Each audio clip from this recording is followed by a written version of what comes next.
Olha, o senador Ângelo Coronel disse que as novas determinações do ministro do Supremo Tribunal Federal, Flávio Dino, devem atrasar a votação do projeto de lei do orçamento anual no Congresso Nacional. A apuração é dele, do Vitor Irajá, que vai contar para a gente agora.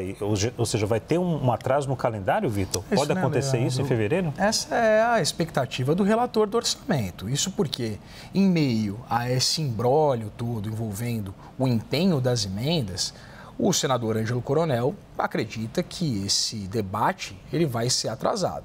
Isso porque o que ele me disse mais cedo, que só pode apresentar o orçamento, ou seja, discutir o orçamento no Congresso Nacional, depois que tiver definido com os demais poderes qual será a regra oficial publicizada oficialmente sobre o quesito das emendas. Porque eles estão execrando o Congresso Nacional como culpado de tudo, e isso é o que me disse o senador Ângelo Coronel. Disse ele também que tem que acabar com essa disputa de uma vez por todas, todos, cada um no seu quadrado. Cada poder tem sua prerrogativa e não dá para ficar um poder entrando na prerrogativa do outro,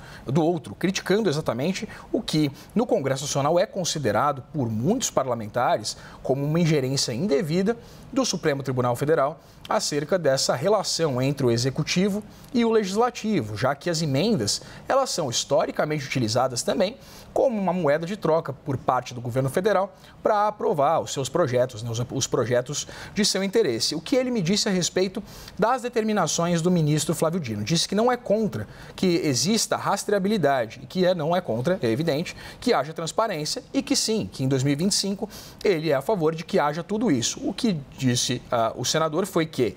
não pode se colocar uma regra no orçamento e daqui a pouco, no meio do caminho, mudar-se a regra. Diz ele que aí abala a democracia, abala a união entre os poderes, a harmonia entre os poderes e a independência deles. Disse ele que é necessário costurar, portanto, uma harmonia, uma regra em conjunto, que essa regra ela seja premente, né, que ela não se modifique durante o processo político para acabar com essa celeuma e não atrapalhar o país. Mas, de fato,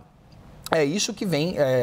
pelo menos ameaçando a perspectiva dessa discussão se dá num primeiro momento. E vale te destacar, Leandro, que o governo já está bastante preocupado com essa possibilidade de que o orçamento não seja votado, pelo menos se atrase a votação do orçamento, isso porque é uma limitação de gastos por parte do governo e o governo fica autorizado a gastar apenas 1/12 daquele montante previsto para todo o ano. Isso, de fato, impacta qualquer tipo de consolidação de políticas públicas e também de planejamento em torno desse destino dos recursos públicos por ministério. De acordo ainda com o Ângelo Coronel, essa perspectiva, né, a possibilidade dos parlamentares indicarem essas emendas e não o governo federal, tem uma correlação exatamente com os parlamentares que atendem às suas bases terem um conhecimento muito superior a de qualquer ministro, palavras dele, acerca das realidades dessas localidades, dessas cidades que recebem esses recursos das emendas. Então, a partir tanto daquele bloqueio que a gente acompanhou das emendas de comissão por parte do ministro Flávio Dino ainda no ano passado, e essa exigência de novas regras a partir do empenho dessas emendas também envolvendo agora a área de educação, a perspectiva no Congresso Nacional é de que haja um atraso na análise do orçamento desse ano, que na verdade já foi apontado pelo próprio ministro Fernando Haddad como a principal prioridade nesse início dos trabalhos, até porque, como a gente vinha comentando anteriormente,